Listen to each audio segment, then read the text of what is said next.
জয় হিন্দ বন্ধুরা, আশা করি আপনারা ভালো আছেন। আমি আপনাদের বন্ধু এক্স সোলজার ফিরদৌস মন্ডল। আপনারা হাজির প্রি ডিফেন্স একাডেমি। বন্ধুরা, আজকের একটি সফলতার গল্প শুনবো। আমি ক্লাসে ছিলাম হোস্টেলে। ম্যাডাম ডাকলো যে আমাদের একটি ছাত্রী সে পাশ করেছে, ভালো রেজাল্ট করেছে। কি পরীক্ষাতে পাশ করেছে, কেমন কন্ডিশন আছে জেনে নেব। আমাকে বলা হয়েছে যে সে চাকরি পেয়ে গেছে। যাই হোক, তার সঙ্গে বেশ কিছু কথা হয়েছে। তো পুরো বিষয়টা একটু জানবো। সর্বপ্রথম আমি তার পরিচয় নিয়ে নেব। এর আগে সম্ভবত তার কোনো ভিডিও বানানো হয়নি।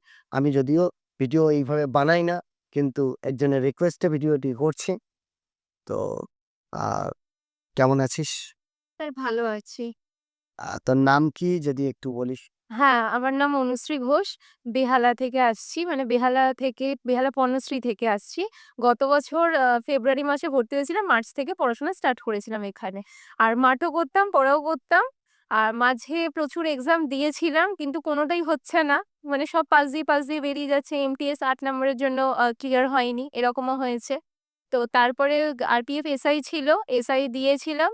আপনার সঙ্গে একদিন কথাও বলেছিলাম WhatsApp এ যে এরকম স্যার পরীক্ষা আছে। আপনি বললেন, "হ্যাঁ, পড়তে থাক।" আমি বললাম, "যাওয়া আসা অসুবিধা হচ্ছে।" তো আপনি বললেন, "হ্যাঁ, পড়। যদি কোনো অসুবিধা হয় তখন ফোন করিস।"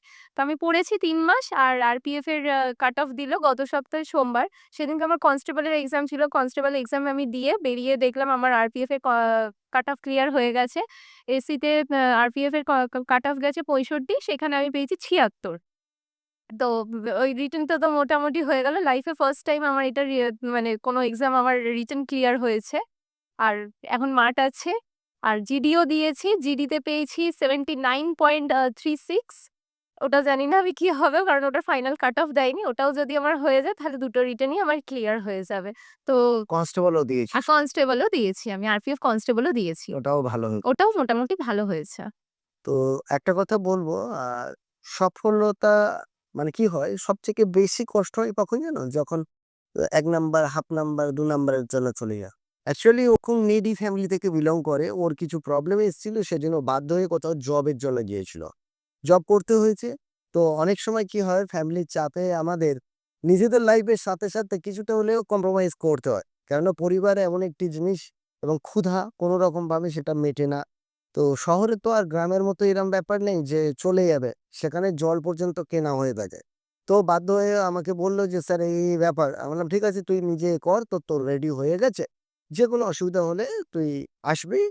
আর অনলাইনে আমি তোকে সাপোর্ট করে দেবো।" যাই হোক, ও অলমোস্ট ১ম থেকে একদম 0 থেকে ওকে শেখানো হয়েছিল এবং শেষের দিকে আ একদম নিজে থেকেই রিভিশন করেছে, ফোনে যোগাযোগ রেখেছে। আমার সঙ্গে ম্যাডামের সঙ্গে যোগাযোগ ছিল এবং ও আজকেরে পাস করতে পেরেছে। আরপিএফ এর এসআই এ ভালো রেজাল্ট করেছে। একজন এসআই, আমি এর আগেও আমার ১৪ জন এসআই তে হয়ে গেছে। সে দিল্লি পুলিশ হতে পারে, স্টেট পুলিশ হতে পারে। দিল্লি পুলিশ মানে সিপিওর এসআই এর কথা হচ্ছে।